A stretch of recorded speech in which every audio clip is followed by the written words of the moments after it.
Illinois lawmakers have 2 weeks left in this year's session to hammer out the next state budget. One proposal is being weighed that would give parents a $300 per child tax credit. It would be for nearly half of Illinois parents. Capitol Bureau Chief Max Cotton explains. It's a $300 credit that's going to go to half of the children in the state of Illinois.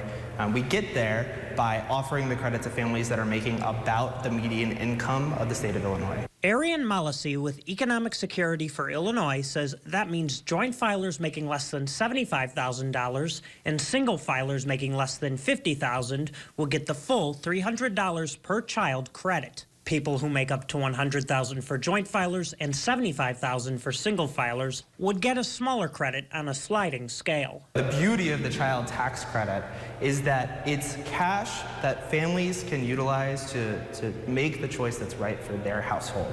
They're not limited in how they spend it. So if you need diapers that month, you can get them. You can spend it on clothes. He says research shows parents typically spend child tax credit dollars on clothing, transportation, and other monthly needs. However, not everyone is sold on the idea that a $300 annual tax credit, which would cost the state about $300 million, is worth it, especially as the state faces a potential budget deficit. If it is not enough to make a huge impact in someone's life that we're seeing in these other states, is it worth it to do at this moment in time where we're looking at a financial situation in the state that we have? Mollisey argues after working with parent organizations, $300 is the sweet spot that the state can afford and will make a difference. We've worked in coalition with over 50 organizations to find a version of the child tax credit that's right for Illinois.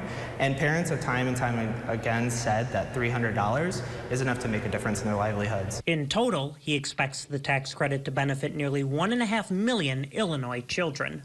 In Springfield, Max Cotton, WGEM News.